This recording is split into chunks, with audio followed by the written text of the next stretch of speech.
Maupay nga adlaw mga kabugtuan ko didakan Hesukristo. Adi na kita han ikanapulo kag 5 nga Domingo han katuigan. Ako ay Seminarista Mark Eldon Avila han Archdiocese of Palo para hanya na nga gospel power hawaray-waray. Ngan naglibot ti Jesus pag tinutdoon ang mga higrani nga kabaryuhan. Ginsangpit niya ang 12 ngan gintikangan niya in pagpadara haira hintinagduha ngan gintagan hira hingahom labaw han mga magraot nga espiritu.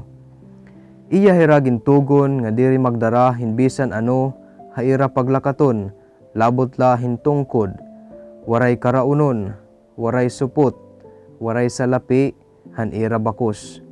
Ugaring la makakasulot tira hinsapin kundi waray liwanan nga kamisita. Ginsiring hira ni Jesus. Kun ano nga balaya niyo sudlan, hunong dida tubtuban iyo paggikan. Kun ano nga dapit ang diri kumarawat ha iyo, o mamati ha iyo, bayain niyo ito, ngan padpara ang mga tapo-tapo, han iyo mga tiil, base ini maging karigunan kontra haira. Sanglit nagkalakat ang mga tinunan nga nagtutdo mahitungod han pagbasol. Nagpaiwas sira hindamo nga mga yawa, ngan gindihugan nira hinlana ang mga magsakit, ngan gintambal hira nira. An pagsaksi han mensahe han Ginoo in usa nga dako nga parte han pagpasamwak han maupay nga sumat. Tungod nga ang ebanghelyo usa nga maupay nga sumat ngadto han mga kablas, an kinabuhi nga ginuokyan han magsarangyaw, in kinahanglan nasusubay han mensahe. Kay kundiri, ang pagpasamwak indiri magiging epektibo.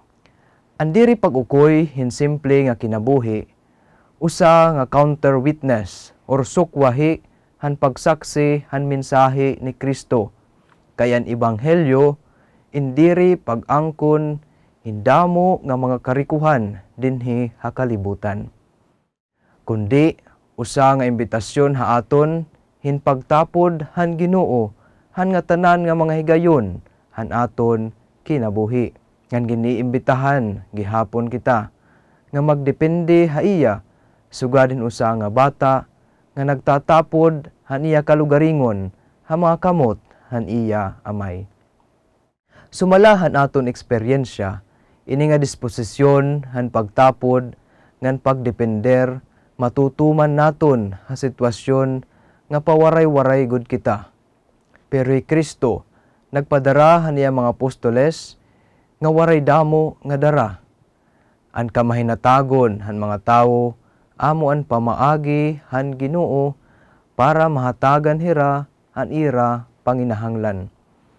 Ngan haira pagpakita han pagpasalamat han kamahinatagon han mga tawo, magpapabilin hira didtohan balay nga nagpasaka haira, nga nan ira kakontento kun ano an ira ginpaangbit haira.